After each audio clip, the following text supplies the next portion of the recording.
गुरुकुल की पावन शिक्षा को सदियों पहले भुला दिया। अपने जागरूक पौरुष को हमने खुद से ही सुला दिया।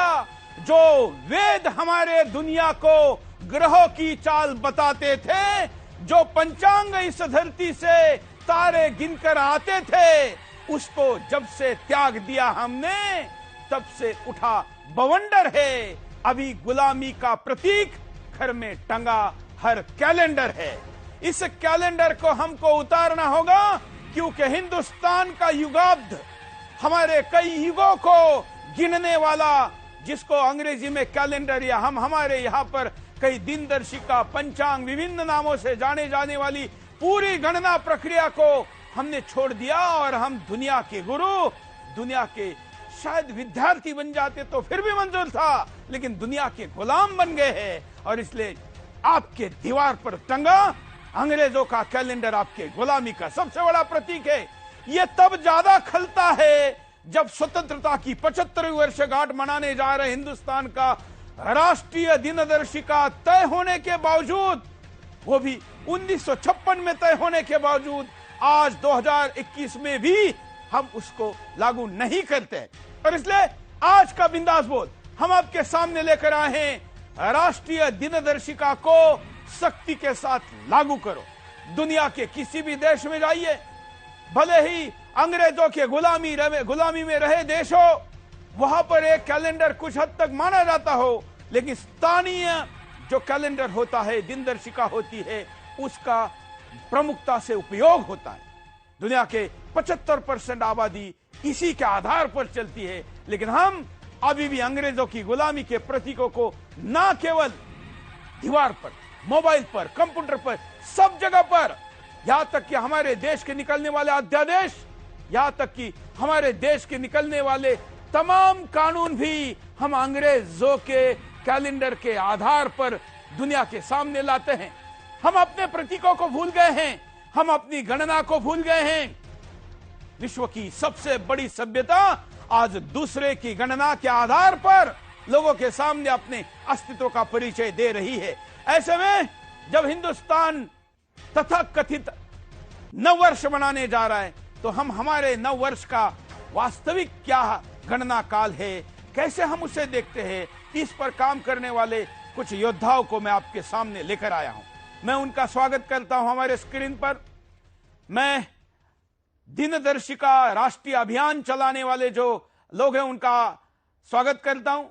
हमारे साथ संपादक हैं दिनदर्शिका मंच के अभय मराठे जी, आपका स्वागत है।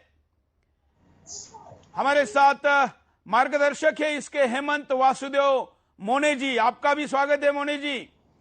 और इस मंच के आजीवन सदस्य है श्रीपाद ओंकार भांबोरीकर जी।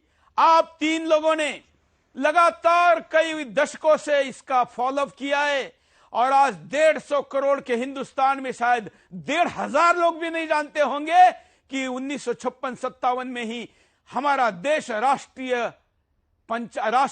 दिनदर्शिका का प्रक्रिया पूरा कर चुका है। अध्यादेश निकल चुका है, कानून बन चुका है, स्वीकार्यता स्वीकार की गई है, लेकिन लागू नहीं हुई है। और इसलिए आज हम जब देश में इसको लेकर मंथन हो रहा है, ट्विटर पर लगातार ट्रेंड चल रहा है, कैलेंडर बदला है, संस्कृति नहीं, आज राष्ट्रीय दिनदर्शिका लागू करो, इस मांग के साथ हम बिंदास बोल को शुरू करें।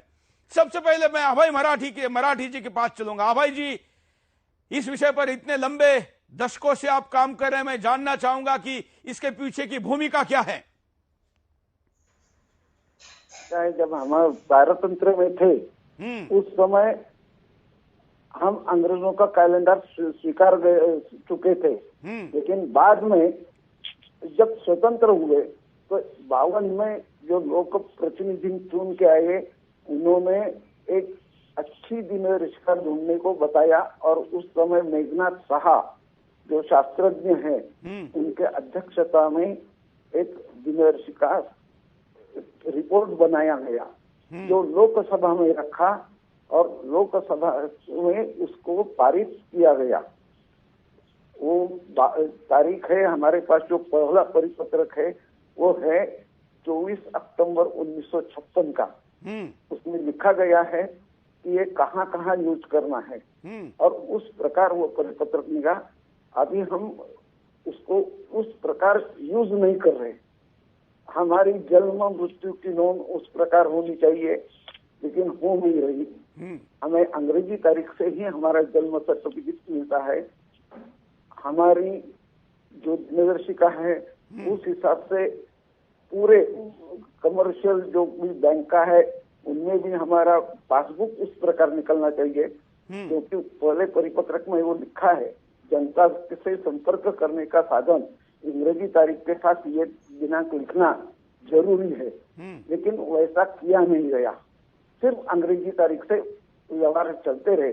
जो परिपत्रक निकाले हैं उसमें एक ही परिपत्रक पे राष्ट्रीय तारीख अंग्रेजी तारीख के साथ लिखी है, बाकी पूरे परिपत्रक अंग्रेजी दिनांक से निकले गए। इस प्रकार ये होने के बाद जब हमारे यहाँ यह भूमिका माधवराव जी चितई जागतिक जल तज्ञ जो है, उन्होंने सेवानिवृत्त होने के पश्चात औरंगाबाद में विषय रखा और हमें कुछ चीजें बताई। उस आधार पे हमने ये काम शुरू किया। उस समय हमें इतना ही मालूम था कि खगोल शास्त्र पर आधारित है, तो हमने कई लोगों से उसकी पूछताछ की। तो हेमंत मोने जी उसमें का जो खगोल शास्त्र है वो पूरा खगोल शास्त्र हेमंत मोने जी आपको ठीक से बताएंगे। और उसके बाद मैं मोनी जी के पास जाऊंगा, लेकिन मैं आपसे समझना चाहता हूं, मैं ये समझना चाहता हूं कि जब आम आदमी को कहा जाता है कि अंग्रेजी कैलेंडर छोड़कर हमारा अपना कैलेंडर अपनाओ, तो कहता है कि क्या फर्क पड़ता है। तो उसको प्राइमरी जवाब हम आज एकदम इंटेलेक्चुअल कंटेंट पर भी डिस्कस करेंगे, लेकिन कार्यक्रम के शुरुआत में जो एक आम आदमी का प्रश्न है, हालांकि ये घटिया प्रश्न है, अपना अपना होता इतना ही उत्तर इसके लिए पर्याप्त है, लेकिन फिर भी उसके इस कुतर्क का जो जवाब है वो क्या हो सकता है। मराठी जी, कुतर्क का जो जवाब है वो इतना ही है, जब हमारे यहाँ कोई डॉलर लेके आएगा तो उसको चाय पीने को मिलेगा नहीं, कोई डॉलर लेके आएगा तो उसको यहाँ अनाज लेने को मिलेगा नहीं। लेकिन जब वो फॉरेन से जो कुछ आता है डॉलर के रुपया में परिवर्तन करके यहाँ आकर रुपया ही चलाता है, तो भारत देश ने इसको स्वीकार करके लागू नहीं किया करके यह हालत है। आज संगणक में भी कंप्यूटर में भी इनबिल्ड है, माइक्रोसॉफ्ट के आउटलुक में अपनी तारीख शुरू से है, लेकिन कभी किसी ने देखा नहीं कि अपनी तारीख कहाँ मिलेगी, कहाँ जाके ढूंढेंगे। हमने जब उनसे बात की तो उन्होंने हमें बताया कि हमने तो सुविधा दी है, ऑन कर सकते हैं आप, लेकिन कोई ऑन नहीं करता। कितने लोगों ने आज तक इसको विजिट दिया है, लेकिन ऐसे संपर्क बढ़ाकर हमने सारी खोज की। आउटलुक के साथ वर्ड में भी है ये दिनांक, लेकिन हमारे लोग उस तरफ जाते नहीं। और उसका एक ही वजह है, उसका जो सामान्य आदमी के मन में जो है वह हमारा जो चांद्रमास के नाम जो उसको जोड़े गए हैं, चैत्र वैशाख ज्येष्ठ आषाढ़, उसको सौर बोला गया है, लेकिन वैसा लिखकर कैलेंडर या दिनदर्शिका बड़े अंकों में अपनी तारीख लिखकर कभी बाहर आई ही नहीं, किसी ने भी निकाली नहीं। ना गवर्नमेंट में उस प्रकार की दिनदर्शिका निकाली जहाँ भारत की संख्या, दिनांक की संख्या बड़े अंकों में दिखेगी, साथ में सपोर्ट के लिए अंग्रेजी तारीख दिखेगी, ऐसा कभी हुआ नहीं। वो ये उपक्रम लेकर हमने पहले ऐसा शुरू किया। बाद में हमको आरबीआई का परिपत्रक मिला जो बैंक पे चेक धनादेश पे ये तारीख लिखने को परमिशन है। हमने ये प्रयोग शुरू किए तो सामान्य आदमी हमसे जोड़ते गया, तो अज्ञान की वजह से वो स्वीकारा नहीं गया। अभी जो स्वीकारा नहीं जा रहा है वो इतने प्रॉब्लम है कि लोग बोलते घर बैठे मोबाइल से होने वाला है, चेक पे लिखने जाओ, मोबाइल से करते भाई उधर आती नहीं तो हम क्या करेंगे, इस प्रकार के जवाब आते हैं। बिल्कुल इस विषय के लिए बिल्कुल एक साथ में ये भी समझना चाहिए कि अवैज्ञानिक है, अधार्मिक है, हमारा इसमें हमारा प्रतिनिधित्व प्रतिबिंब नहीं है और इसलिए भी इसको बदलना चाहिए। लेकिन केवल इतना है नहीं, बहुत इसके पीछे के कारण है और उन सारे कारणों पर अभी हम चर्चा करेंगे। श्रीपाद मोनी जी हमारे साथ, आपने कहा कि इस विषय का खगोलीय विषय जो है वो मोनी जी बताएंगे, हेमंत मोनी जी, बराबर? हाँ सर। हाँ मोनी जी, आप बताइए।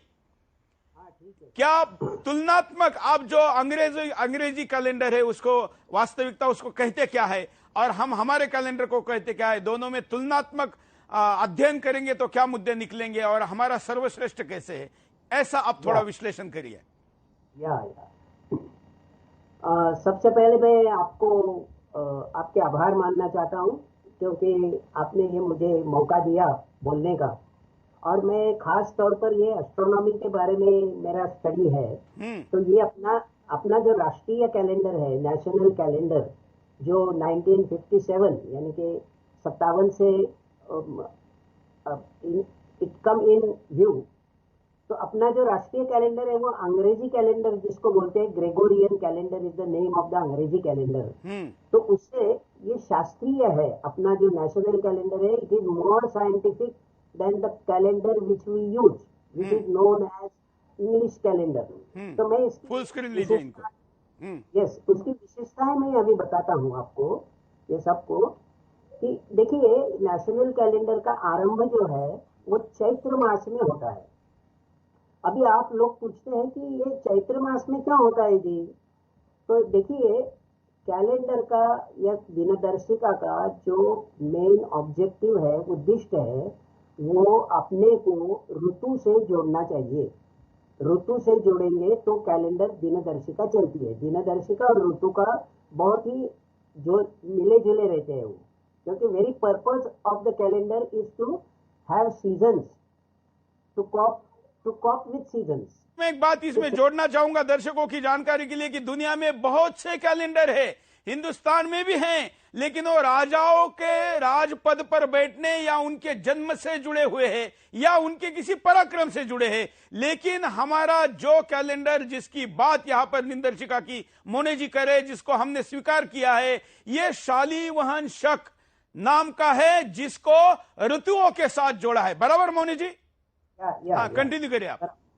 हाँ, तो चैत्र मास और चैत्र, देखिए चैत्र में वसंत ऋतु रहता है, और जो अपने सीजन से ऋतु है, वसंत, ग्रीष्म, वर्षा, शरद, हेमंत, ये जो ऋतु है, 6 ऋतु है। तो उसमें से पहला ऋतु वसंत आता है और वह चैत्र में शुरुआत होती है उसकी। तो अपने नेशनल कैलेंडर में भी चैत्र से कैलेंडर की या दिनदर्शिका की शुरुआत होती है नए वर्ष की। ये पहली विशेषता है। दूसरा ये है कि यह कैलेंडर जो है सौर है। सौर है मतलब इसमें उसका जो बेसिक यूनिट है वो डे यानी कि तारीख या दिनांक रहता है, उसमें तिथि नहीं है। जैसे कि 2 कैलेंडर होते हैं, एक चांद्र का कैलेंडर होते हैं जिसे लुनार कैलेंडर बोलते हैं, और दूसरा सौर है। तो इवन दैट अंग्रेजी कैलेंडर भी सौर है, अपना नेशनल भी सौर है, लेकिन more scientific calendar is our national calendar. वो मैं आपको बताता चाहता हूँ। इसका जो प्रारंभ है ना, वो चैत्र, 1 चैत्र बोलते हैं उसको। अभी लोगों को मैं ये जुड़ा देता हूँ कि लोगों को अंग्रेजी कैलेंडर मालूम है, इसीलिए मैं कुछ I will tell you some अंग्रेजी दिनांक बोलूंगा। 22 मार्च, 22 मार्च को ये कैलेंडर की शुरुआत होती है अपने नेशनल कैलेंडर की, अकॉर्डिंग टू अंग्रेजी कैलेंडर। लेकिन उसको हम चैत्र 1 बोलते हैं।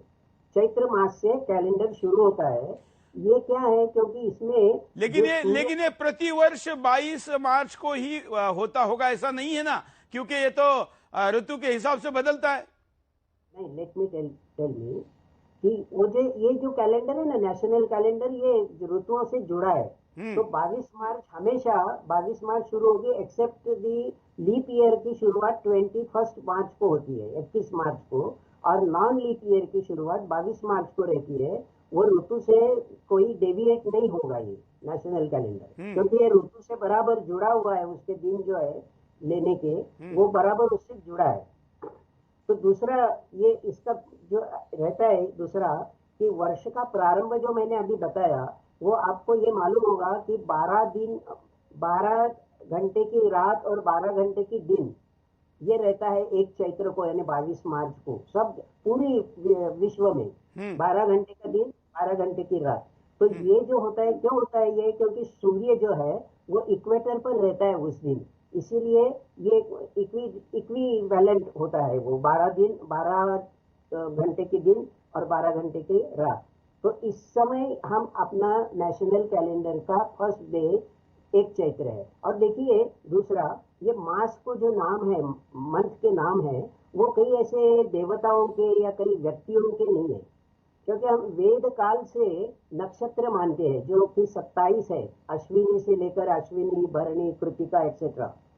तो वेद काल से ये नक्षत्र है। नक्षत्र माने सूर्य का जो मार्ग रहता है वार्षिक, उसके स्टेशन है वो।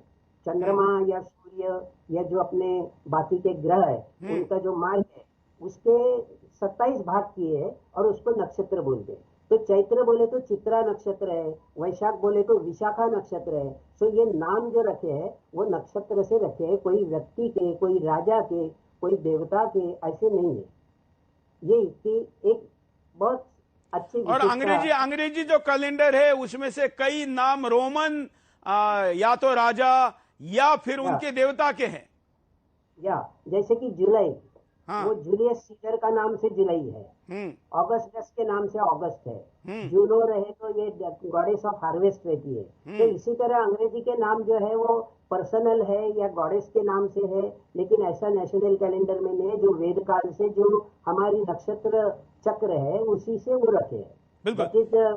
हाँ। और बहुत से लोगों को ये भी पता नहीं है कि ये कैलेंडर जो आज दुनिया फॉलो कर रही है पहले केवल 10 महीने का था। भारतीय पंचांग को, कैलेंडर को समझने देखने के बाद फिर उसको 12 महीने का किया गया। मोहन जी आप कंटिन्यू करिए। हाँ, जैसे कि क्या है, कैलेंडर में रिफॉर्म होते रहे हैं, अपने यहाँ भी होते रहे हैं और वेस्टर्न कंट्री में भी होते रहे। क्योंकि जैसे कि क्योंकि ये आकाश में देख के जो समझता है तिथियां एक्सेट्रा, तो उससे कैलेंडर में अपने को मॉडिफाई करना पड़ता है। वो तो हमेशा प्रोसेस चलती है, लेकिन अभी नेशनल कैलेंडर से ये प्रोसेस जो है मॉडिफाई करने की, वो अभी मॉडिफाई करना नहीं पड़ेगा। क्योंकि वो आप जैसे बोलते हैं जूलियन कैलेंडर पहले 10 महीने का था, बाद में 12 महीने का किया, या और जैसे कि है ऋतु से जोड़ने के लिए अपने वैदिक कैलेंडर में भी कुछ एडजस्टमेंट करनी पड़ी। तो ये चलता रहता है एडजस्टमेंट का। लेकिन अभी जो कैलेंडर अपना नेशनल कैलेंडर हम बोल रहे हैं वो क्लियरली साइंटिफिक है, सीजन से जुड़ा हुआ है। जैसे कि मैं बोलता हूँ अभी आषाढ़ मंथ जो रहता है उसकी 1 तारीख जो रहती है वो दक्षिणायन के दिन रहती है। आपको ये मालूम होगा, सीजन मीन्स दक्षिणायन, उत्तरायण, ये इंडिकेट्स द सीजन। तो दक्षिणायन कब चालू होता है? आषाढ़ 1 को। अंग्रेजी तारीख क्या रहती है? जून 22 जून रहती है। तो अंग्रेजी कैलेंडर में कमेंसमेंट ऑफ द मंथ, इसका कोई सूर्य की पोजीशन से कोई वास्ता नहीं है। लेकिन नेशनल कैलेंडर में सूर्य कहाँ है? जैसे कि दक्षिणायन शुरू हो रहा है तो आषाढ़ मंथ शुरू करेंगे। उत्तरायण शुरू कब करेंगे? उत्तरायण जब होगा तो अपना 1 पौष तारीख रहेगी। और 12 घंटे की दिन और 12 घंटे की रात जब रहती है तो अपना 1 चैत्र रहता है। और बाद में जो 23 सितंबर है अकॉर्डिंग टू इंग्लिश कैलेंडर, वो रहता है अपनी 1 अश्विन। सो चैत्र, आषाढ़, अश्विन एंड पौष, ये जो 4 मंथ्स है वो सूर्य के स्थान पर निर्भर है, जो कि अंग्रेजी कैलेंडर में ये नहीं है। मेरे जो अभी एक्सपीरियंस मेरा ऐसा है कि अंग्रेजी कैलेंडर से ये सबसे बड़ा अच्छा कैलेंडर साइंटिफिक है, ये लोग समझता है। लेकिन लोगों की जो मानसिकता है यूज करने की वो नहीं है। तो पहला प्रॉब्लम ये है कि उनकी मानसिकता भी बढ़ाना चाहिए कि हम क्यों ना यूज करें कैलेंडर। मैं आपको एक एक्सपीरियंस बताता हूँ। मैं स्कूल में गया था तो मैंने उनको बोला, कैलेंडर उनको बांट दिए और उनको मैं बोला कि आप राष्ट्रीय जो अपना जन गण मन राष्ट्रीय रहता है ना सॉन्ग, नेशनल सॉन्ग, तो आप खड़े रहते। क्यों खड़े रहते? क्योंकि उसका मान रखना चाहिए।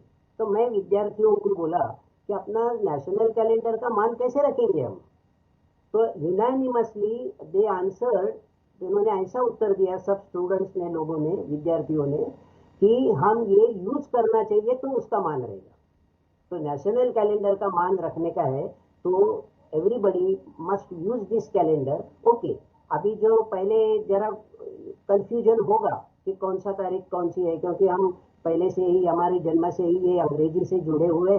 तो लेकिन दोनों हम पहले यूज कर सकते हैं, अंग्रेजी भी लिखो और ये नेशनल भी लिखो। तो नेशनल कैलेंडर धीरे धीरे अपने को डाइजेस्ट हो जाएगी और ये साइंटिफिकनेस उसका आपको रियलाइज हो जाएगा। ठीक है? हाँ। बिल्कुल बिल्कुल बिल्कुल। ये आप जरा एक महीने के सारे नाम ले लीजिए कि कई लोगों को तो नाम तक पता नहीं है, पहला महीना कहाँ शुरू होता है और क्रमबद्ध तरीके से कैसे आगे जाता है। या सही बोला आपने। वो जो नाम है, एक देखिए, चांद्रमास के नाम तो लोगों को, बहुत से लोगों को पता है, क्योंकि in upper India most of for religious purposes etcetera we use the lunar calendar, that is चंद्र का कैलेंडर हम यूज करते हैं। तो उसमें जो महीने the people are familiar with this month, but I will tell again that Chaitra पहला रहता है, वैशाख, ज्येष्ठ, आषाढ़, श्रावण, भाद्र, भाद्रपद बोलते हैं कई जगह, लेकिन नेशनल कैलेंडर में उसका नाम भाद्र है। तो भाद्र, अश्विन, कार्तिक, और एक जो महीना है हम मार्गशीर्ष, जो अभी चल रहा है मार्गशीर्ष महीना, बोला है ना श्री कृष्ण ने गीता में कि मासा नाम मार्गशीर्षो आम। अभी मार्गशीर्ष महीने की पूर्णिमा हो गई कल, दो दिन पहले। तो मार्गशीर्ष का नाम ये नेशनल कैलेंडर में अग्रहायण है। मैं अभी एक स्टोरी बताता हूँ कि अग्रहायण नेम क्यों है। जैसे कि बिफोर 6000 बिफोर, यहाँ से मतलब BC 4000 में जो वैदिक कैलेंडर अपना चल रहा था, मीन्स लोगों को ऐसा ध्यान में आया कि जो वसंत ऋतु की शुरुआत है वो मीन्स मार्गशीर्ष जिसे महीने कहते हैं ना, मृग नक्षत्र, उससे होती है। क्योंकि ये पृथ्वी का एक ऐसी प्रिसेशन ऑफ इक्विनॉक्सेस बोलते हैं, पृथ्वी की एक ऐसी गति है कि उससे वो जो उत्तरायण दक्षिणायन के जो पॉइंट्स है वो बदलते हैं। तो इसीलिए पहले 4000 BC में वो मृग नक्षत्र पहला नक्षत्र था। और हम अग्रणी बोलते हैं क्योंकि अग्रणी means who is in the four front, जो आगे रहता है वो अग्रणी रहता है। तो मृग नक्षत्र वेद काल में पहला नक्षत्र था, इसीलिए मार्गशीर्ष महीने का नाम नेशनल कैलेंडर में अग्रहायण रखा है। बाकी तो सब जैसे अपने लूनार कैलेंडर में जो मंथ है वही रहते हैं नेम उसके, चैत्र, वैशाख, ज्येष्ठ, आषाढ़, श्रावण, भाद्र, अश्विन, कार्तिक, अग्रहायण, पौष, माघ और फाल्गुन। बिल्कुल, हम साथ साथ में उसको चला भी रहे हैं। मैं आपके पास दोबारा आऊंगा इसका खगोलीय कनेक्शन समझने के लिए, लोगों को समझाने के लिए। मैं अब हमारे साथ जो तीसरे आती है गेस्ट जुड़े हैं उनके पास चलता हूं, श्रीपाद ओंकार बांबोरीकर जी। आप इसको क्या जोड़ना चाहेंगे अपनी, इसके लिए क्या दर्शक आगा करोड़ों की संख्या में आज पहली बार, मैं अभी आप जब बोल रहे थे तो ट्विटर पर, यूट्यूब पर कमेंट देख रहा था लोगों की कि लोग क्या समझ भी रहे कि नहीं रहे। तो कई ज्यादातर लोग ये कह रहे हैं कि हमने तो पहली बार जाना है कि हमारा कोई राष्ट्रीय कैलेंडर भी है, हम तो इसको केवल हिंदू कैलेंडर समझकर ही अपना मानते थे, लेकिन हिंदुस्तान की सरकार वास्तव में 1957 में इसको लागू कर चुकी है। बांबोरीकर जी,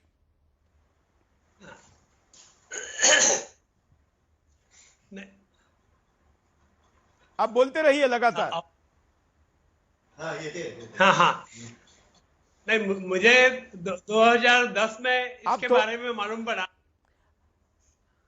और रिजर्व बैंक के सर्कुलर के मुताबिक चेक पर राष्ट्रीय दिनदर्शिका के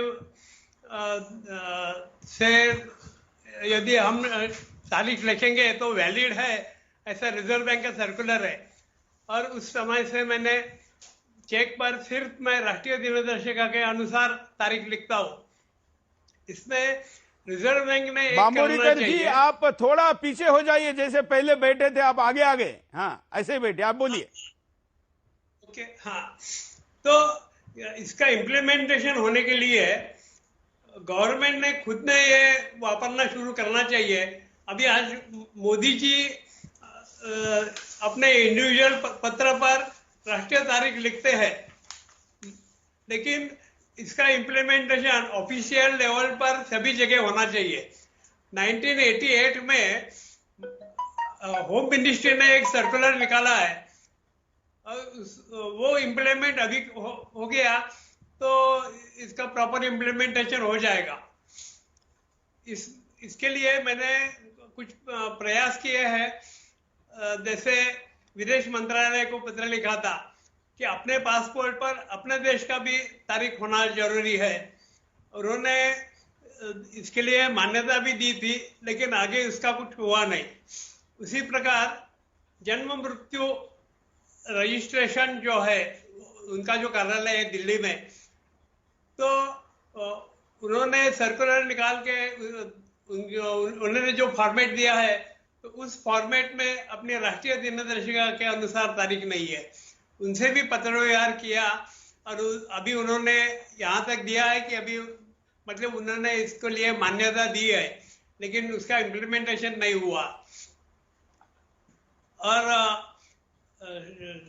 स्टेट बैंक ने मेरे चेक क्लियरिंग में भेजने के लिए मना किया था। मैंने बैंकिंग ओम्बड्समैन के यहाँ कंप्लेंट किया, तो स्टेट बैंक ने लिखा कि ये हिंदू कैलेंडर के अनुसार तारीख लिखी है। तो लोगों को हिंदू कैलेंडर और राष्ट्रीय कैलेंडर इसका फर्क मालूम होने के लिए रिजर्व बैंक ने ऐसे सर्कुलर निकालना चाहिए और खुद रिजर्व बैंक ने इम्प्लीमेंट करना चाहिए। अच्छा, जब भी रिजर्व बैंक ने ये इंस्ट्रक्शन दिया कि राष्ट्रीय तारीख के अनुसार चेक लेगा तो वो वैलिड है, तो फिर उसका इम्प्लीमेंटेशन कैसे होगा? तो सभी बैंकों को इसके बारे में नहीं, क्या अगर मैं कल से अपने चेक पर ये तिथि लिखूं तो वो चेक जाएगा, पास होगा, स्वीकार्य होगा? हाँ, पास होना चाहिए, होगा। आप खुद लिखते हैं, आपने कहा? हाँ, मैं खुद लिखता हूँ। और बैंक ऑफ बड़ौदा ने उनके सभी ब्रांचेस को गाइड किया है कि कंप्यूटर में करस्पॉन्डिंग डेट, ग्रेगोरियन के साथ में करस्पॉन्डिंग डेट इसमें आने की व्यवस्था है कंप्यूटर में, और वो इम्प्लीमेंट किया जाए, ऐसा बैंक ऑफ बड़ौदा ने उनके सभी ब्रांचेस को गाइड किया है। इसी प्रकार अपने यहाँ जितने भी कंप्यूटर आते हैं, हर एक कंप्यूटर में करस्पॉन्डिंग डेट मिलने की व्यवस्था है। मोबाइल में प्ले स्टोर के थ्रू आप इंडियन नेशनल ऐप डालेंगे तो इंडियन नेशनल कैलेंडर डालेंगे तो उसका ऐप भी मिल जाएगा। बिल्कुल। 2 दिनों से हिंदुस्तान के सोशल मीडिया पर ही नहीं, दुनिया के सोशल मीडिया पर बड़ी चर्चा है। मुझे ऑस्ट्रेलिया से लेके, अमेरिका से लेके, कई देशों में रहने वाले भारतीय लोगों ने, या मुझे ट्विटर पर दूसरे देशों के जो पत्रकार फॉलो करते हैं, उन्होंने मैसेज करके या रिप्लाई करके पूछा है, सुरेश जी, हिंदुस्तान के कैलेंडर पर हम कुछ जानते ही नहीं है, चर्चा तो बहुत हो रही है, तो फिर लागू क्यों नहीं होता? तब कुछ माह पहले मेरा मराठी जी से संवाद हुआ था, उनके एक प्रकाशन में मैं लाइव जुड़ा था, और वैसे मैं जानता था, लेकिन इस विषय को इतने कानूनी अमल जामा पहना चुका है हिंदुस्तान का सरकार, ये मैं भी नहीं जानता था। लेकिन जब ये जान गया तो मैंने तय किया, मैंने मराठी जी को तभी कहा था कि सही समय पर इस मुद्दे को मैं राष्ट्रीय पटल पर उठाऊंगा और हम हिंदुस्तान की सरकार को इसे लागू कर चुके हैं, उपयोग में लाने के लिए आग्रह करेंगे। आज मराठी जी पुनः हमारे साथ जुड़े हैं। मराठी जी, कुछ ही महीने पहले मैंने ये बात आपको कही थी, और आप जिस शहर से आते हैं उसको लोग औरंगाबाद कहते हैं, और मेरे ख्याल से मैं कम 25 वर्षों से उसको संभाजीनगर कहता हूं। आज कई लाख लोग उसको संभाजीनगर कहते हैं, बल्कि अगर पत्र लिखकर भेज दे संभाजीनगर महाराष्ट्र तो भी वो औरंगाबाद ही जाता है। तो ऐसे में क्यों ना हम इसको उपयोग में लाना शुरू करें। हम प्रारंभ करेंगे तो बाकी लोग अपने आप करेंगे। मराठी जी, वही सही रास्ता है कि हम अपने से शुरुआत करें। देखो, महाराष्ट्र शासन में एक जीआर है, शिक्षण और क्रीड़ा विभाग का जीआर है। उस जीआर में कहा गया है कि 1 अप्रैल 1957 के बाद जो विद्यार्थी स्कूल में दाखिल होता है उसको स्कूल लिविंग सर्टिफिकेट देते समय उसमें अंग्रेजी तारीख के साथ साथ राष्ट्रीय तारीख लिखना जरूरी है, आवश्यक है, ऐसा लिखा है। कंपल्शन किया नहीं है, लेकिन इसके ऊपर हमने जो स्कूल यानी शिक्षण सचिव को जानकारी के अधिकार आरटीआई में पूछा तो उनका रिप्लाई आया नहीं। हम अपील में गए, अपीलीय अधिकारी ने हमें पहला सवाल यही पूछा कि क्या हम स्कूल के शिक्षक उस साल का पंचांग निकाल के ये तारीख देखेंगे, तिथि देखेंगे? तो बोला यही तो पहली गलती है कि स्कूल में सिखाते समय उसको भारतीय सौर वर्ष ऐसा दूसरी का गणित की किताब में पाठ है, लेकिन सिखाते समय गुजरात में भी उसको मराठी महीने करके सिखाते हैं, महाराष्ट्र में भी मराठी महीने करके सिखाते हैं, और एक राज्य में मैं स्कूल में गया था, वहां भी मराठी महीने करके बोल के सिखाते हैं। इस वजह से राष्ट्र का कैलेंडर है, भारतीय सौर दिनांक का कैलेंडर है, ये लोगों को मालूम हुआ नहीं। और उसके बारे में जो कॉरेस्पॉन्डेंस हुए उन्होंने वो हमें बताया है। नहीं, उसका एक कारण ये भी रहा कि बहुत से लोग ये नहीं जानते, जैसे मराठों का हिंदुस्तान में सब जगह शासन था तो शालिवाहन शक का उपयोग किया जाता था, और इसलिए कई लोगों को लगता है कि ये मराठों का महाराष्ट्र का कैलेंडर है, जबकि वो राष्ट्रीय कैलेंडर है। और वो सिखाते समय भी गलती है। हाँ, और वो पुस्तकों में गलती है। नहीं, उसमें नाम बराबर लिखा है, सिखाने वाले उसको मराठी बोलते हैं, तो वो दूसरे का विद्यार्थी ये नहीं समझ पाता कि ये महाराष्ट्र के लिए है या नहीं, भारत का है। तो सिखाते समय उसको भारतीय कैलेंडर ही बोलना चाहिए। आज भी स्कूल में बल्कि केवल भारतीय नहीं, भारतीय राष्ट्रीय कैलेंडर बोलना चाहिए। कि हमने राष्ट्रीय कैलेंडर ये शब्द रूढ़ करने का प्रयास किया है और काफी यशस्वी हुए। तो राष्ट्रीय कैलेंडर बोला तो जिस प्रकार लोगों के मन में भावना है कि राष्ट्रीय पक्षी, मैंने एक व्हाट्सएप पे क्लिप देखी कि एक राष्ट्रीय पक्षी मोर जयपुर में कहीं रेलवे ट्रैक पे पड़ा था, उसको भी राष्ट्र ध्वज से लपेट कर उठा के लेके गए। क्यों? तो राष्ट्रीय पक्षी है। गरुड़ सबसे बड़ा पक्षी है, ताकतवान है, तो भी उसको नहीं राष्ट्र ध्वज अर्पण किया जाएगा, राष्ट्रीय पक्षी है उसको मिलेगा। हमारी वेबसाइट में भी उसको राष्ट्रीय प्रतीकों में स्थान दिया गया, राष्ट्रीय तारीख को। और ये राष्ट्रीय प्रतीक का मैंने जो ऑब्जर्व किया है, हमारे देश के राष्ट्रपति, हमारे पंतप्रधान सब दिनों को, पतिथि को भी शुभेच्छा देते हैं, क्रिश्चियन वर्ष की भी जनता को शुभेच्छा देते हैं, लेकिन जिस राष्ट्र ने, जिस लोकसभा ने इस कैलेंडर को स्वीकार किया है, उसमें का कोई भी प्रतिनिधि, ना हमारा नगर सेवक, ग्राम सेवक से लेकर खासदार तक, किसी को भी इसकी तारीख पूछी तो बताने आएगी नहीं कि आज भारत की तारीख क्या है। मैंने प्रयोग भी किए, लेकिन वो ज्यादा जिक्र किया नहीं। किसी भी खासदार को पूछा, नगर सेवक को पूछा, राष्ट्रीय तारीख मालूम नहीं। कौन पंचांग देखेगा, कौन ये करेगा, ये चालू है वो अच्छा है। तो पंचांग और राष्ट्रीय तारीख बराबर नहीं है। पंचांग में तिथि होती है चांद्र की कोर के हिसाब से, और राष्ट्रीय तारीख सूर्य भ्रमण के ऊपर है वो। और ग्रेगोरियन तारीख कभी भी झटके से, मैं मेरे जन्म तारीख, मूल से किसी भी की जन्म तारीख आप बताओ, मैं तुरंत उसका ट्रांसलेट करके दे सकता हूँ। या मोबाइल में ऐप भी दिया है हमने इंडियन नेशनल कैलेंडर, और ऐसे 2-3 ऐप है कि जिसमें आपको ये कन्वर्शन मिल सकता है। मतलब आपको अगर इस वक्त अंग्रेजी तिथि बताई जाए तो आप उसका भारतीय राष्ट्रीय जो दिनदर्शिका है उसमें क्या है ये आप अभी बता सकते हैं? बताइए कौन सी है। तो 18 फरवरी 1972, 18 फरवरी 1972 यानी 29 माघ 72 यानी 1893। इतना सीधा है कैलकुलेशन। अच्छा, हमने हमारे कैलेंडर के ऊपर ऐप भी दिया है और मैन्युअली कैलकुलेशन कैसा करना स्कूल में ये भी दिया है। और यदि ये चीजें हमारे स्कूल में सिखाई जाती थी। और एक गलती बताता शिक्षण क्षेत्र की, हमारे चौथी के किताब में, हमारे चौथी के अभ्यासक्रम के भूगोल के किताब में 102 या 103 पन्ने पे पाठ है, जहाँ अभी जो हेमंत मोहने जी ने बताया ना, वो 2 दिन, समान रात्र समान दिन, सबसे बड़ा दिन और सबसे छोटा दिन सिखाए जाते हैं। वो आज भी हमारे किताब में 22 मार्च, 21 जून, 22 सितंबर, 22 जून, 22 दिसंबर ऐसे आते हैं। यदि ये राष्ट्रीय तारीख से बताने लिए तो 22 मार्च यानी 1 चैत्र, 21 जून सबसे बड़ा दिन है वो, यानी 31 ज्येष्ठ 3 महीने के बाद आने वाला, उसका दूसरा दिन यानी दक्षिणायन प्रारंभ, सबसे छोटा दिन जो है समान रात्र समान दिन के अगला दिन जो है वो 31 भाद्र, और दूसरे दिन से और छोटा दिन होना शुरू होता है, वो है 23 सितंबर यानी 1 अश्विन। और उसके उसके बाद फिर दिन छोटा होते होते सबसे छोटा दिन 22 दिसंबर, उसके बाद दिन बढ़ना शुरू होता है। यानी एक पौष, हेमंत मोने जी ने 4 दिनों की दिनांक बताई। वो दक्षिणायन उत्तरायण प्रारंभ के पहले के दिन किताब में सिखाए जाते, लेकिन वहाँ हमारे राष्ट्र के कैलेंडर की दिनांक सिखाई नहीं जाती।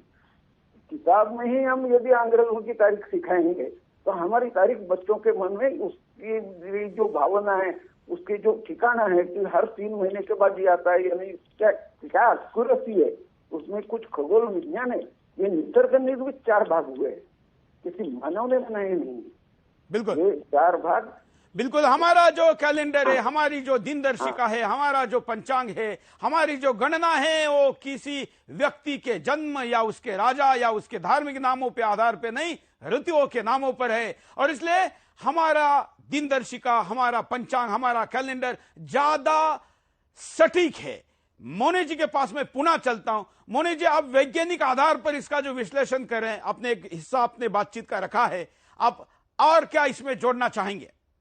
हाँ, मैं जोड़ूंगा अभी कि देखिए, एक जो पॉइंट है ऐसा इसमें कि जो हम देखिए अपना सौर वर्ष रहता है तो उसमें 365 दिन रहते हैं, और लीप ईयर आएगा तो 366 रहते, 366। ओके, तो 365 डेज में कई मंथ 31 डेज के होते हैं, कई 30 के होते हैं, और फरवरी तो अंग्रेजी में 28 या 29 रहता है। तो उसमें कोई साइंटिफिकनेस कोई नहीं है, साइंस नहीं है उसमें अंग्रेजी में। हाँ। लेकिन जो अपना जो नेशनल कैलेंडर है, उन्होंने डेलिबरेटली हेतु पुरस्सर वैशाख, ज्येष्ठ, आषाढ़, श्रावण और भाद्र, ये 5 महीने जो है कॉन्जिक्यूटिव मंथ्स लगातार आने वाले, उनके जो दिन है वो 31 रखे, 31 रखे उनके। हाँ। उसको साइंटिफिक रीजन है। हाँ। ऐसा नहीं जो अंग्रेजी में हम कैसा करते हैं, वो एक ये आया जो तो अब ये ऐसा हाथ से करते हैं हम कि 31 30 31 30 अल्टरनेट। ऐसा अल्टरनेट नहीं है। क्यों नहीं है इसमें अल्टरनेट? क्योंकि ये आप मान जाइए कि जो पृथ्वी और सूर्य जो है उनका जो अंतर है वो लगभग 15 कोटि किलोमीटर है एवरेज, तो उसमें फर्क आ जाता है। तो जुलाई महीने में मीन्स जो आषाढ़ वगैरह महीने रहते हैं अपने सौर, उस दिन और उस महीने में सूर्य स्लो रहता है, मीन्स उसका जो स्पीड है वो कम रहता है। इसीलिए उस समय जो मंथ रहती है वैशाख से भाद्र तक 5 महीने, उसके दिन नेशनल कैलेंडर में 31 यानी कि 31 रखे। तो ये साइंटिफिक रीजन है उसका, क्योंकि सूर्य स्लो है, इसीलिए उसको राशि जो है जोडिएकल साइन है, जैसे कि मेष, वृषभ वगैरह, वो उसको जरा ज्यादा टाइम लेता है क्योंकि स्लो रहता है वो। तो इसीलिए ये वैशाख से भाद्र लेके जो मंथ है वो 31 रखे उसके दिन। तो उसका वेरी पर्पस साइंटिफिक है, ऐसा अंग्रेजी में नहीं है। ये इसमें सब कुछ बहुत बड़ी बात बोली आपने मोने जी। दुनिया के बाकी कैलेंडर मानने वाले कितने गलत है, इसके कंपैरेटिव जो बात आपने कही है यही पर सही साबित हो जाता है। करेक्ट। हाँ, अगला मुद्दा। हाँ, मैं आपको कोई एक्सपीरियंस, मेरा जो एक्सपीरियंस है आई थिंक 12 वर्ष का एक्सपीरियंस है, मैं जुड़ा रहा हूँ उससे, नेशनल कैलेंडर का प्रसार कर रहा हूँ। तो हम क्या करते हैं इधर हमारे प्रदेश में या इलाके में कि हम स्कूलों में जाते हैं, और स्कूलों में जो बच्चे रहते हैं, खासकर जो मॉनिटर जिसको बोलते हैं, वर्गनायक, उनकी हम मीटिंग लेते हैं, और उनको मीटिंग को हम ये बांटते हैं कैलेंडर, और उसको बोलते हैं कि हर दिन आप जो अपने बोर्ड पर जो तारीख लिखते हैं तो ये नेशनल भी आप लिखो उसके साथ। इसके लिए हम उनको कैलेंडर देते हैं हर एक मॉनिटर को। दूसरा ऐसा है कि कई बरस पहले, आई डोंट नो 4 और 5 इयर्स बैक, हमारे विद्यार्थियों ने, लगभग 300 विद्यार्थियों ने पोस्ट कार्ड के ऊपर पंत प्रधान, वो स्वर्ण सिंह ये थे पंत प्रधान उस समय, तो उनको लिखा कि आप जो लाल किला या इसे स्वातंत्र दिन हमारा जो रहता है उस दिन आप जो भाषण बनाते हैं तो उसमें पहले इसकी राष्ट्रीय तारीख का आप उल्लेख कर दीजिए कि आज जैसे कि लिखिए स्वातंत्र दिन अपना है ना वो 24 श्रावण है, 15 अगस्त नहीं है, 24 श्रावण है, और हमेशा 24 श्रावण ही रहेगा। इसमें एक बात ऐसी है कि अंग्रेजी तारीख और नेशनल तारीख ये उसका रिलेशन फिक्स है, 15 अगस्त यानी 24 श्रावण उसमें कुछ बदल नहीं है। 26 जनवरी यानी 6 माघ उसमें बदल नहीं है। तो हमारा प्रजासत्ताक दिन 6 माघ है, तो ऐसा बोलना चाहिए। लेकिन क्या है उसमें जो न्यूट्रल है लोग, क्योंकि रिजर्व बैंक, देखिए लोग डरते क्यों हैं ये तारीख डालने के लिए, क्योंकि उनका कभी कभी और मोस्ट ऑफ द टाइम उनका चेक इनवैलिड डेट करके वापस आता है। तो लोग बोलते हैं कि वापस आएंगे तो हम कैसे डालेंगे। तो रिजर्व बैंक ने ये भी कदम उठाना चाहिए कि जो बैंक ऐसा इनवैलिड डेट करके रिटर्न करेंगी उनको कुछ चार्ज लगाना चाहिए, उनको मेमो देना चाहिए उस बैंक को कि आपने क्यों रिटर्न कर दिया। You must know this calendar. आपको मालूम नहीं है, हमारी गलती नहीं है ना। आपको कैलेंडर मालूम नहीं है बैंक के कर्मचारी को, तो उसने ये generally they take it as a lunar calendar, और वो बोलते हैं तिथि का कैलेंडर है, वो लूनर है, वो पंचांग का कैलेंडर है, वो डेट नहीं चलेंगी। तो खाली सर्कुलर निकाल के कुछ होता नहीं है, और इसलिए लोग घबराते हैं चेक पे तारीख डालने के लिए।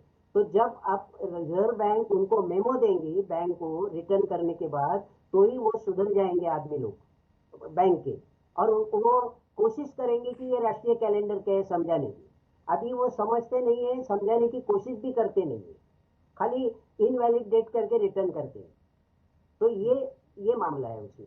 बिल्कुल। आप दूसरे एक बात मैं आपसे समझना चाहूंगा, जो अंग्रेजी महा है वो उनके नाम कैसे अवैज्ञानिक है और इसके नाम कैसे वैज्ञानिक है, इसका भी कंपैरेटिव स्टडी करिए। क्योंकि जब तक हम हिंदुस्तानियों को ये नहीं समझाएंगे कि तुम जो दिसंबर कह रहे हो अपने आप में गलत है, वो कैसे गलत है, हमारा कैसे सही है, तब तक भी वो अपने को अच्छा नहीं मानेगा। कंपैरेटिवली ये भी थोड़ा समझाइए।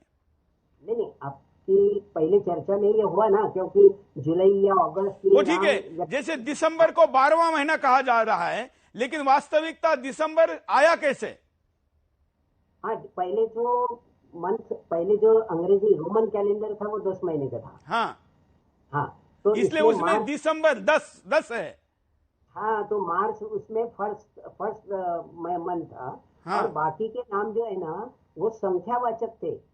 मैंने मतलब क्विंटिलिस, सेक्सटिलिस ऐसे नाम थे। क्विंटिलिस मीन जुलाई, 5th मंथ ऐसे थे। तो December is was the 10th month. इसी तरह संख्यावाचक नाम थे, लेकिन वो राजा लोगों ने ये बदल दिया, क्विंटिलिस वगैरह, वो सेक्सटिलिस ये बदल दिया और अपने नाम रखे, जुलाई, अगस्त एक्सेट्रा। तो बात ये है कि ये तो नक्षत्र वाले हैं, लेकिन लोगों की जो डिफिकल्टी है, जैसे कि अपने मराठे साहब ने अभी बताया कि हमारे महाराष्ट्र नहीं, लोगों को एक मिनट थोड़ी इस पे चर्चा करते, क्योंकि लोगों को पता होना चाहिए जिसका नाम जुलाई रखा गया है वो हिंदुस्तान के किसी भी छोटे राज्य से भी छोटे क्षेत्र का राजा था, लेकिन आज दुनिया के देश उस महीने को अपना माह मान रहे हैं। ये कितनी बड़ी मूर्खता है। सही है, आप बोलते हैं वो।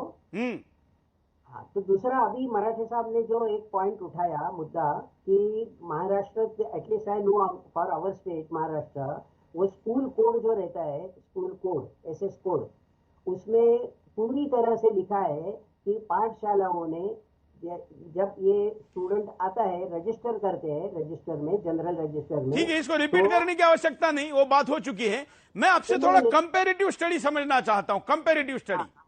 हाँ। तो कंपैरेटिव स्टडी में ये आपको, ये जो अभी मैं दोहराता हूँ वो पॉइंट जो है वो नहीं, दोहराने की आवश्यकता नहीं, जो चर्चा हुई वो ठीक है। मैं अभी बांबोरीकर जी के पास चलता हूं। बांबोरीकर जी, आपने आरटीआई के द्वारा सरकार को बाध्य कर दिया कि ये कुछ ना कुछ जवाब उस पर दे। अब देश के अन्य आरटीआई कार्यकर्ता जो इस शो को देख रहे होंगे, आप उनके लिए कोई काम बताइए कि ये लागू हो, उसके लिए उन्होंने कहां कहां और फॉलोअप करने की जरूरत है।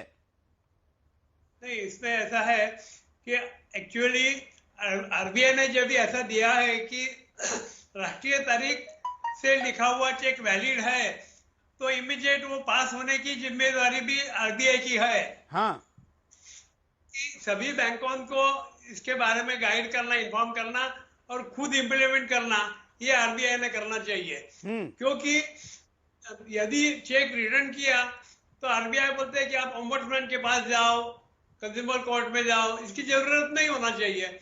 जब वैलिड चेक है तो ग्रेगोरियन का चेक जिस प्रकार से पास होता है उसी प्रकार ये भी होना चाहिए।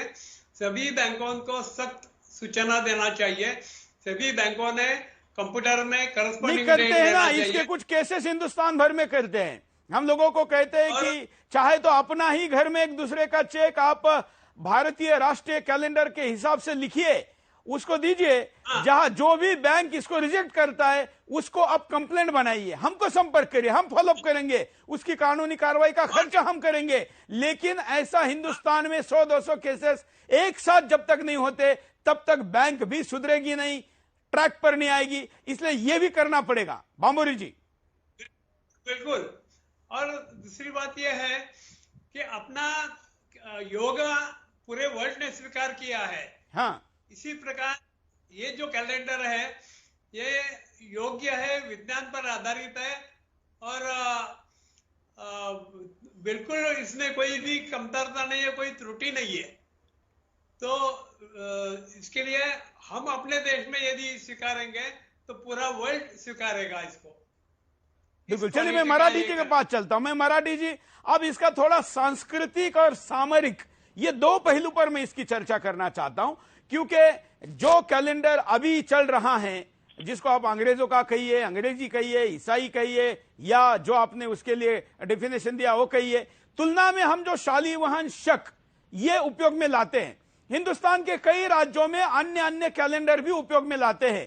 तो ये तो ठीक है कि राष्ट्रीय कैलेंडर है, लेकिन जो राज्यों में कैलेंडर है वो इससे टकराते नहीं है, वो प्रादेशिक प्रतिनिधित्व करते, इसको कैसे समझाएंगे? नहीं, इसको समझाने के लिए एक ही करना चाहिए, जो महीने के नाम है वो बदलना चाहिए। उससे वेद काल के महीनों के नाम प्राप्त हुए हैं, जो मधुमाधव, शुक्ल सूची, नभ नभस्य, सहस्य, ईश ऊर्ज, तप तपस्य, इस प्रकार ऋतु चक्र के परिवर्तन के हिसाब से क्रियापद से दिए हुए नामा है।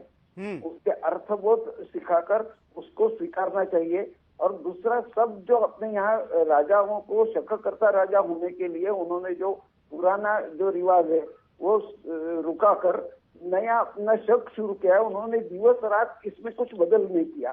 तो पुराना जो हमारा युगों से चलते आया है, जो सत्य युग, त्रेता युग, द्वापर युग, नहीं, उस पे मैं बाद में जाऊंगा। एक मिनट, मैं उस पे मराठी जी, मैं उसमें बाद में जाऊंगा, क्योंकि हमारे दर्शकों को क्या समझना चाहिए मैं समझ रहा हूं, इसलिए मैं आपको उस दृष्टिकोण से प्रश्न पूछता हूं। मैं थोड़ा मराठी जी ने जो कहा उसको स्पष्ट करता हूं अपने दर्शकों के लिए कि हिंदुस्तान में कई प्रकार के, जैसे विक्रम संवत है, या छत्रपति शिवाजी महाराज जी के राज्याभिषेक के दिन से शिव शक शुरू में किया गया था और कई लोगों ने इसको आगे भी बढ़ाया। ये सारा सब कुछ हमारे युगाब्द से मिलता जुलता है, बस वो कैलेंडर उन्होंने उस दिन से शुरू किया। देश में कई राज्यों में इस प्रकार के कैलेंडर हैं, दिनदर्शिकाएं हैं, लेकिन वो मूल जो ऋतु चक्र है उसके साथ मिलता जुलता है, इसलिए वो कैलेंडर भी कुछ अलग है, अंग्रेजी कैलेंडर की तरह ऐसा नहीं है। हाँ, इन सबको मिलाकर उसका राष्ट्रीय परिप्रेक्ष्य में करना चाहिए, जो कि राष्ट्रीय दिनदर्शिका के रूप में किया गया है। इसका एक राजनीतिक पर मैं थोड़ी चर्चा करना चाहूंगा, जो सांस्कृतिक भी मुद्दा है मराठी जी। जैसे कि अभी हम 2021 अगर कहे तो 2021 2021, लेकिन अगर हम यही शालिवाहन शक जिसकी हम चर्चा कर रहे हैं, जिसको राष्ट्रीय कैलेंडर हम कहते हैं, ये तो पीछे जाता है। जैसे इस वर्ष हमारा क्या वर्ष चल रहा है मराठी जी? अभी हमारा 1942 चालू है। 1942? एक मिनट 1942। हाँ, इसका मतलब यह हुआ कि अगर हम ये शालिवाहन शक, सारे गेस्ट को लीजिए जरा, ये जो इसका मतलब यह हो गया कि मेरा शक यह है, और मैंने पढ़ा भी है, कहीं सुना भी है, कि हमारी संसद ने जब शालिवाहन शक को स्वीकार किया तब ये और भी कई ऐसे कैलेंडर भारत में चल रहे थे, उनको भी लिया जा सकता था। लेकिन शालिवाहन शक को स्वीकार करने के पीछे ईसाईयत का एक दबाव था, अंग्रेजों का एक दबाव था, विदेशी शक्तियों का एक दबाव था। दबाव यह था कि वो जो उसकी गणना है, वो गणना अंग्रेजी कैलेंडर से ऊपर की नहीं होनी चाहिए। शालिवाहन शक ये 1900 अपने जैसे बताए कुछ वर्ष अंग्रेज से पीछे है, तो चलो इसको अगर स्वीकार करना है तो इसको करो। हम तो हजारों लाखों वर्ष युगों से इनसे आगे हैं, फिर भी हमने कुछ वर्ष पीछे का कैलेंडर क्यों स्वीकार किया? मराठे जी, हमारे मानसिकता पे गया उस समय के लोगों के, उसके लिए। नहीं तो 5122 ये सबसे पुराना है, जो काल चक्र के हिसाब से मिलते जुलता है, जो सत्य द्वापर युग और बिल्कुल। अब मैं आपसे यह समझना चाहूंगा मराठी जी, मेरा प्रश्न ये है कि हमारी काल गणना का जो सबसे छोटा उच्चार क्या बनता है, हम उसको क्या कहते हैं, और सबसे बड़ा क्या बनता है, जितना आप विस्तार से समझा सकते हैं मराठी जी। सेकंड से कम भाग यानी त्रुटि पकड़ा गया है। त्रुटि, हाँ, सेकंड से भी छोटा है वो त्रुटि। 1000-1500 बात करने का ये है, इतना रिवाज में नहीं करके मेरे ध्यान में नहीं है। और कल्प तक है, ब्रह्मदेव का आयुष्य कितना है, हमने उसको हमारे परमेश्वर के आयुष्य के साथ जोड़ा है, वो कल्पों में है। आप थोड़ा बताइए, हमारे दर्शकों का ज्ञान वर्धन होगा। हाँ, हमारे पास जो वैदिक काल चक्र किताब है उसमें उन्होंने बोला है आज तक 7 बार युगों का परिवर्तन हो गया है, जो सत्य युग, त्रेता युग, द्वापर युग और कली युग। हमारे यहाँ विठल का जो नामदेव ने जो अभंग आरती बनाई है उसमें भी युग 28 बीते हुए बोला है, तो ये 7वां नहीं, लेकिन वो तो युगे 28 विटेवरी उभा, वो तो 28 युगों की बात कर रहे हैं ना। हाँ, तो उसकी जो टोटल है वो करीबन 195 करोड़ 58,500 काय होता है। हाँ, ठीक है। हाँ, तो इस प्रकार की टोटल है कि जो लाखों में करोड़ों में जाती है। तो फिर तो हम हमारा लाखों करोड़वा कैलेंडर अगर दुनिया के सामने रखेंगे, उस भाषा में रखेंगे, तो ये जो अंग्रेजों का 2000 साल पुराना है, ये तो उसके सामने कुछ भी नहीं है। तो स्वाभाविकता जो गुलाम हिंदू मानसिकता वाला हिंदुस्तानी है वो भी समझ जाएगा कि हम कहाँ ये 2000 साल वालों के पीछे पड़े, हम तो इतने करोड़ वर्ष पुराने हैं। मराठी जी, हाँ बराबर है, यही स्वीकारना चाहिए 5122। हमने वैसे गृह मंत्रालय को पत्र भी दिया है लिखित स्वरूप से। लेकिन इसमें युगाब्द अगर युगाब्द जोड़ेंगे तो ये कितवा वर्ष हो जाएगा? 5122। हाँ, तो इसका मतलब ये हो गया कि आज हम युग को भी केवल काउंट करते हैं, इस कली युग को भी काउंट करते हैं, तो 5122 5122 कहा 5122 केवल एक युग का है। हमारे कल्पों को जोड़ेंगे तो वो कई करोड़ वर्ष होते हैं, और कहा 2021वां वर्ष। कैसे तुलना हो सकती है? इन दोनों की तुलना नहीं हो सकती। लेकिन जब आप गुलाम बने हो तो आपको 2021 या ये 2000 मानने वाला कैलेंडर छोड़ने की इच्छा नहीं होती, भावना नहीं होती, क्योंकि आप उसके गुलाम बन चुके हैं। ये गुलाम मानसिकता से बाहर निकलना है तो कितने करोड़ वर्ष पुराने आप जुड़े हैं, यह आपको पता होना चाहिए। आज का यह कार्यक्रम इसी का एक प्रयास भर था। मैं आप तीनों का आभारी हूं, मराठे जी, मैं आभारी हूं बांबोरीकर जी और मोने जी का, साथ में हमारे दर्शकों का कि ऐसा सामान्यता कुछ लोगों को आज का विषय क्लिष्ट लगेगा, थोड़ा सा समझने में मुश्किल लगेगा, लेकिन मैंने आज प्रयास किया आपके सामने विषय रखने का कि हमारा कैलेंडर गुलामी के जंजीरों को कैसे छोड़कर एक स्वतंत्रता की अनुभूति देता है। और अगर हम हिंदुस्तान को आत्म स्वाभिमान के ओर लेकर जाना चाहते हैं, उसको जगाना चाहते हैं, उसको हम विश्व से कैसे श्रेष्ठ हैं ये उसके मन में स्थापित करना चाहते हैं, तो 2021 का 22 का कैलेंडर एक तरफ, और एक तरफ हमारा कई करोड़ वर्ष पुराना कैलेंडर, वो युगाब्द में भी हम काउंट करेंगे तो भी इनसे दुगने से आगे जाते हैं। तो ऐसे में हमारे बच्चों को और समझ में आएगा, गर्व महसूस होगा कि इनका कैलेंडर कहा, हम कहा, तो कम से कम राष्ट्रीय कैलेंडर हम लागू करें, राष्ट्रीय दिनदर्शिका लागू करें। माननीय प्रधानमंत्री जी पत्रों में इसका उल्लेख करते हैं।